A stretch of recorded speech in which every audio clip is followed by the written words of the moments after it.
اعوذ باللہ من الشیطان الرجیم، بسم اللہ الرحمن الرحیم۔ پروگرام کھلی آنکھ میں سردار شوکت ایوب آپ کی خدمت میں حاضر ہے۔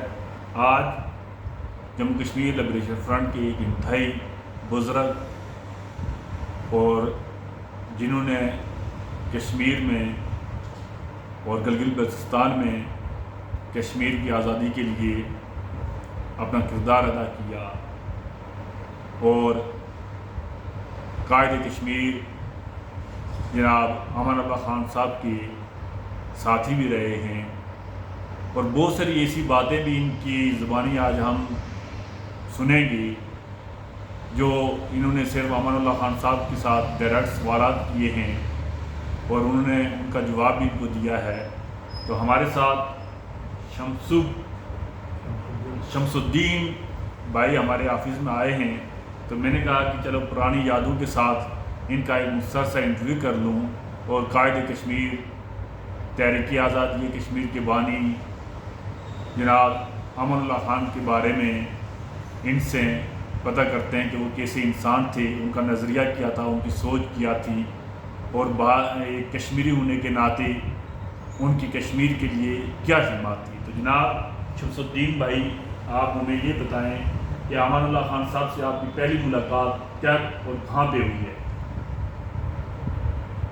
جواب صاحب، پہلی ملاقات ہماری روڈ پر جو ہے نا ان کا لبریشن فرنٹ کا جو دفتر ہے جی ادھر ہوئی ٹھیک۔ تو ویسے ہی کیا ملاقات اس طرح ہوئی کہ منظور بٹ شہید کی برسی کے اوپر جو ہے نا ہمیں بلایا گیا تھا جی، تو ہم وہاں اکٹھے ہوئے۔ اس کے بعد جلوس ڈسٹریبیوٹ ہوا ہماری روڈ سے بالکل روڈوں پر، پشاور روڈ پر، جنم روڈ پر، جو ہے نا ہماری روڈ پر ٹھیک امان صاحب نے ہمیں دفتر بلایا۔ ٹھیک فاروق اس کے بعد جو ہے مجھے اور عابد کشمیری کو کہا کہ بھائی دفتر ہے، ہم وہاں چلے گئے۔ ادھر گیا، انہوں نے اخباروں کو جو ہے نا انٹرویو بھی دیکھنا شروع کیا، ٹیکسٹ بھی لگی ہوئی تھی، ادھر فون بھی کر رہے تھے، ادھر ہمارے ساتھ باتیں بھی کر رہے تھے۔ فاطم اس دن پنجاب اسمبلی کے اندر وزیر اعلیٰ کے الیکشن ہو رہے تھے، ٹھیک۔ غلام حیدر بھائی صاحب فوت ہو گئے تھے۔ یہ کب کی بات ہے؟ یہ 90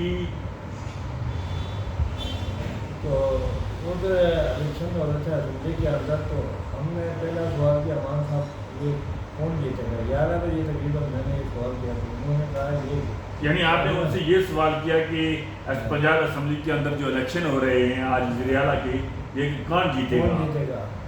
تو انہوں نے بالکل جو ہے نا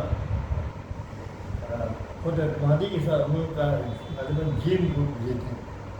جیم گروپ اس وقت کون تھا؟ جو میجر گروپ تھا۔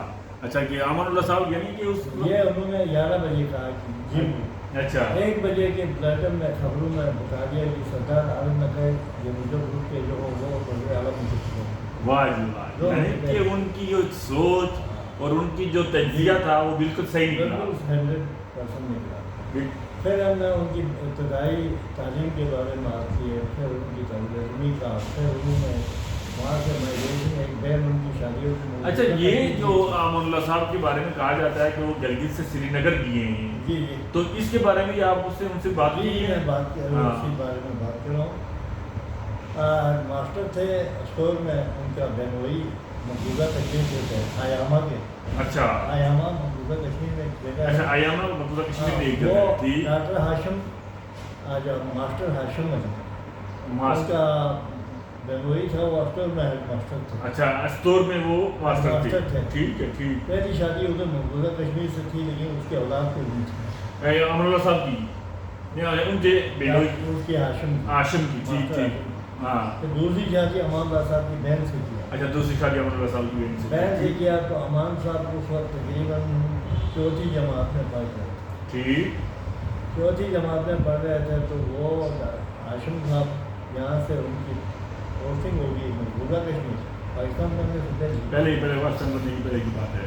ان کو ساتھ لے کے چلا گیا۔ اچھا تو یہ مجھے بتائیں کہ چونکہ انٹرویو کا ٹائم تو یہ مجھے بتائیں کہ امان اللہ صاحب نے اپنی ابتدائی تعلیم جو ہے نا وہ سری نگر سے سری نگر سے کیا جی، ہاں سری نگر سے کرنے کے بعد سری نگر میں بتاتا ہوں، سری نگر میں جب گیا وہاں جا کے تو وہ مڈل کلاس کی جب اس میں گیا تو کشمیر اسٹوڈنٹ فیڈریشن کا وہ مڈل سے ہی جو ہے نا وہ سیکٹری بن گیا۔ اچھا یعنی کہ کشمیر اسٹوڈنٹ فیڈریشن کے وہ 8th کلاس میں ہی اس کے جنرل سیکرٹری بن گئے تھے، جنرل سیکرٹری بن گیا تھا۔ اچھا پھر وہ آہستہ آہستہ اس کا پریزیڈنٹ بھی رہا، اور اسی طرح انہوں نے ساری جو ہے نا تعلیم ادھر سے کشمیر سے حاصل کی، کرنے کے بعد پھر وہ بعد میں وہ ابھی موجودہ کشمیر میں ہی تھے، تو گنگا ہائی جیکنگ کیس میں جو ہے نا پھر ان کو مقبول بٹ کو ان کو ایک اور غلام مصطفیٰ علی صاحب تھے جو پیر غلام مصطفیٰ علی صاحب، جی ان کو انہوں نے انڈیا والوں نے کہا کہ ان کو جو ہے نا ریسٹ کرو، یہ پھر وہاں سے نکلے آئے پاکستان بارڈر کے ذریعے وہاں سے آئے جس طرح بھی آئے وہ۔ تو یہ مجھے بتائیں کہ آپ کو جو یہ تو امان اللہ صاحب کے بارے میں جو ہے نا آپ مجھے بتائیں کہ جب آپ نے ان سے ملے ہیں تو آپ نے ان کے بارے میں آزادی کے بارے میں جب سوال کیا ہے آزادی کے بارے میں گلگت بلتستان کے حوالے سے جب سوال کیا تو انہوں نے کیا کہا آپ سے؟ وہ عموماً جو ہے نا گلگت بلتستان میں کہتے تھے، ہاں اور 1970 میں بھی اتر گلگت میں بھی انہوں نے جلسہ کیا تھا، تو وہ کہتے تھے بھائی گلگت بلتستان کو وہ شمالی کشمیر کا۔ اچھا یعنی کہ گلگت بلتستان کو امان اللہ صاحب ہمیشہ شمالی کشمیر کہتے تھے، آزاد کشمیر مقبوضہ آزاد کشمیر مقبوضہ کشمیر اور شمالی کشمیر، جی جی، یعنی کہ تین صوبوں کے اندر انہوں نے کشمیر کو ڈیوائڈ کیا ہوا تھا، شمالی کشمیر گلگت بلتستان، مقبوضہ کشمیر جو انڈیا کے انڈر کنٹرول میں ہے، اور آزاد کشمیر جو پاکستان کے زیر کنٹرول میں ہے۔ پھر ہم نے یہ بھی سوال کیا کہ وہاں صاحب یہ جو ہے نا یہ کشمیر کو جو ہے کشمیر آزاد کیوں نہیں ہوتا؟ ہاں جی یعنی کہ آپ نے ان سے سوال کیا کہ آپ ہمیں بتائیں کہ کشمیر آزاد کیوں نہیں ہوتا؟ کیوں نہیں؟ انہوں نے کہا یہ بڑا لمبا پیچیدہ سوال ہے اور کافی بہرحال اس نے کہا کہ اس کی وجہ یہ ہے کہ یہ چھوٹا سا خطہ آزاد کشمیر میں چھوٹی چھوٹی پارٹیاں بھی ہیں لیکن بڑی 3 پارٹیاں سیاسی پارٹی جی اس وقت یہ پارٹی بھی تھی، لبریشن لیگ بھی تھی، جو لبریشن لیگ بھی تھی لبریشن لیگ اور جو پیپل پارٹی اس وقت نون لیگ آزاد میں نہیں تھی، اور مسلم اور کانفرنس مسلم کانفرنس تھی، تاریخ عمل اور جو ہے نا جماعت اسلامی بھی تھی، جی تحریک عمل جو ہے نا وہ تحریک عمل ایاز صاحب کی پارٹی اور جماعت اسلامی یہ بھی تھی، ٹھیک، لیکن بڑی جماعتیں جو ہے 3 تھیں۔ 3 بڑی جماعتیں تھیں، مسلم کانفرنس تھی، پاکستان پیپلز پارٹی تھی اور لبریشن لیگ تھی۔ انہوں نے کہا یار یہ بات یہ کہ یہ 3 پارٹیاں جی یہ چھوٹی پارٹیاں بھی ساتھ ملا کے یہ 3 پارٹیاں بھی آج ایک پلیٹ فارم پر اکٹھی ہو جائیں، کسی ایک پلیٹ فارم پر اکٹھی ہو جائیں تو کشمیر آزاد ہو سکتا ہے۔ یعنی وہ یہ ان کا کہنے کا مقصد یہ تھا کہ اگر یہ 3 بڑی جماعتیں کشمیر کی آزادی کے لیے کشمیر کی آزادی کے لیے متفق ہو جائیں تو کشمیر کی آزادی ممکن ہے۔ ہو سکتا ہے۔ انہوں نے کہا کہ اب جب ایک کی کوئی سیاسی پارٹی کسی نقطے پر پہنچتی ہے بین الاقوامی کسی کام میں تو دوسری اس کی ڈوری کاٹ دیتی ہے۔ اچھا یہ مجھے بتائیں کہ جو امان اللہ خان صاحب تھے ان کی جو زندگی تھی وہ میں نے سنا ہے کہ بہت سادہ زندگی تھی، انہوں نے کبھی کوئی کرپشن نہیں کی، ان کے پاس جو ایک ٹائپ رائٹر تھا وہ بھی انہوں نے جماعت کے حوالے کر دیا ہے، آج تک ان کے اوپر جو ہے نا کوئی عملی نہیں اٹھا سکتا۔ ہاں جماعت کی ایک تحریک کے اندر تو یہ تو ہو سکتا ہے کہ ان کی کئی کمزوریاں تھیں، کئی جگہوں پہ انہوں نے جو ہے نا اپنی کمزوریاں ثابت کی ہیں، لیکن ان کے اوپر جو کشمیر کے حوالے سے جو یہ تھا کہ موقف کشمیر کا اور آزادی کے لیے جو ان کا موقف تھا اس پر کوئی آج تک عملی نہیں اٹھا سکا، اس حوالے سے ان کا کردار اور ان کی شخصیت کیسی تھی؟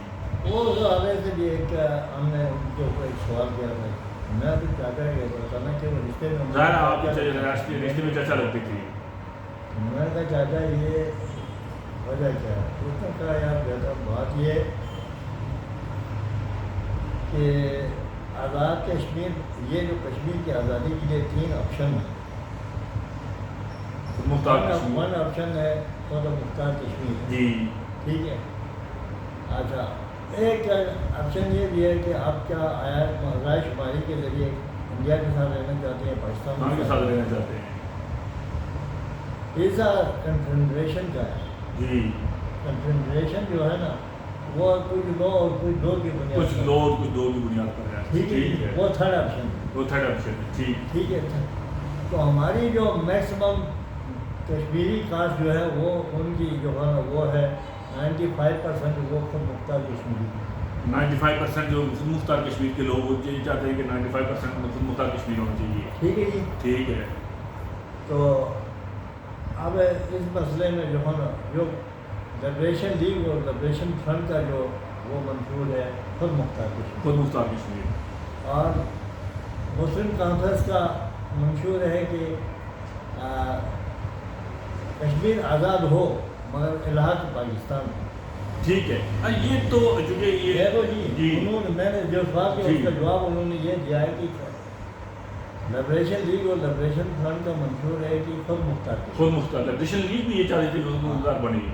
تو مسلم کانفرنس کا منشور ہے کہ کشمیر آزاد ہو لیکن مگر الحاق پاکستان ہو. یہ نہیں. تو پیپل پارٹی کا جو منشور ہے کشمیر آزاد ہو مگر پاکستان کا 5واں صوبہ. اب یہ کشمیری عوام کو یہ منظور نہیں ہے اور یہ الحاق پاکستان والا بھی منظور نہیں. ٹھیک. کشمیری عوام کو جو ہے نا وہ منظور ان کا منشور جو ہے وہ یہ ہے کہ خود مختار کشمیر بے انڈیپینڈنٹ کشمیر. ٹھیک ہے جی. ٹھیک ہے. اس بات پر سر اچھا آخری میں آپ سے سوال کر رہا ہوں چونکہ پروگرام میں بہت زیادہ تیز. آخری جو سوال کر رہا ہوں کہ آپ کو امان اللہ خان کی جو شخصیت ہے اس میں جو سب سے اچھی بات جو امان اللہ صاحب کی لگی ہے وہ کیا بات ہے؟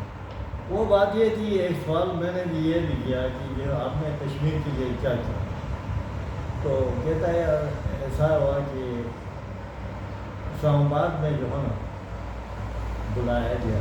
اچھا. مجھے نواز شریف صاحب نے بتایا. اچھا. کہ مجھے اور قاضی حسین احمد. ٹھیک. ٹھیک ہے. 2 بندوں کو بلایا گیا ہے. بینظیر کی گورنمنٹ تھی. اچھا. نواز شریف صاحب اپوزیشن میں تھے. ٹھیک. تو نواز شریف صاحب نے بلایا اسلام آباد میں قاضی حسین اللہ مقصد سے یہ بلایا. کہتا ہوں ان کے بعد گاڑی شاڑی اپنی ہوتی تھی لیکن میں تو ٹیکسی کر کے گیا تھا. اچھا. سادہ دفتر سے آنا جانا ٹیکسی کر کے گیا تھا. تو وہاں جب گیا تو پہلا نمبر قاضی صاحب کا تھا. ٹھیک ہے. ملاقات کا. دوسرا میرا تھا. ٹھیک. الگ الگ ملاقات ہوئی. ٹھیک ہے. تو جب ان سے سوال کیا ہے کہ میاں والے کے بھائی بینظیر کی گورنمنٹ کے خلاف احتجاجی مظاہرے بھی کرنے بھی دینے ہیں آپ کی کیا ڈیمانڈ ہے؟ تو قاضی صاحب نے کل یہ کہا کہ کم از کم جو خیبر سے لے کر کراچی تک احتجاج کرنا ہے. ٹھیک ہے. اس کے لیے کم از کم جو ہے 10 کروڑ روپے اس زمانے کے 10 کروڑ روپے کی ڈیمانڈ خرچہ آئے گا احتجاج کی. ہاں. کہتا دوسرا نمبر میرا آیا. میں چلا گیا. میاں صاحب نے کہا ہاں جی امام صاحب آپ بھی جہادی تنظیم بھی ہے آپ کی اور سیاسی تنظیم بھی ہے پارٹی بھی ہے آپ کی. تو آپ نے بینظیر گورنمنٹ کے لیے خلاف جو ہے نا احتجاجی مظاہرہ کرنا ہے تو آپ کی کیا ڈیمانڈ؟ تو کہتا ہے کہ میں نے کیا میاں صاحب میری ایک ڈیمانڈ ہے. کیا ڈیمانڈ ہے؟ پاکستان کی قومی اسمبلی میں 2/3 اکثریت سے خود مختار کشمیر کا بل پاس کرا دیں. یہ میری ڈیمانڈ ہے. واہ کیا بات کہ پاکستان کی اسمبلی سے 2/3 اکثریت سے خود مختار کشمیر کا بل منظور کرنا. قاضی صاحب یہ تو قاضی صاحب نے کہا ہے کہ ہمیں اتنے پیسے چاہیے پشاور سے جو ہے نا کراچی تک جو ہے نا عوام کو باہر نکالنا ہے تو اس کے لیے ہمیں اتنا خرچہ آئے گا. لیکن امان اللہ صاحب نے کہا کہ مجھے صرف ایک چیز چاہیے کہ پاکستان کی قومی اسمبلی سے 2/3 اکثریت کے ساتھ خود مختار کشمیر کا بل پاس کروائیں. یہ میری ڈیمانڈ. میری یہ ڈیمانڈ ہے. یہ امان صاحب یہ بھی نہیں ہو سکتا. یہ تو نہیں ہو سکتا. یہ تو نہیں ہو سکتا. تو کہتا ہے کہ میں نے پھر جواب دیا یہ نہیں ہو سکتا. یہ لبریشن فرنٹ ہے نہ یہ بکتی ہے نہ یہ جھکتی ہے نہ یہ رکتی ہے. واہ جی واہ کیا بات ہے. تو پھر امان صاحب نے کیا کہا کہ یہ لبریشن فرنٹ ہے نہ تو یہ بکتی ہے نہ تو یہ جھکتی ہے اور نہ ہی یہ رکتی ہے. ماشاء اللہ. یہ تھے جناب ہمارے پاس شمس الدین شمس گلگت بلتستان سے ان کا تعلق ہے اور امان اللہ خان کو یہ یعنی ان کے بھتیجے بھی لگتے تھے رشتے میں. تو آج ہمارے آفس میں آئے تو میں نے کہا چلو امان اللہ خان کے ساتھ ان کی جو شفا کئی ملاقاتیں ہوئی ہیں تو ان ملاقاتوں کے حوالے سے ہمیں بتائیں کہ امان اللہ خان کی شخصیت کیسی تھی اور وہ تحریک آزادی کشمیر کے لیے انہوں نے جو کردار ادا کیا ہے اس میں آپ اپنی رائے دیں.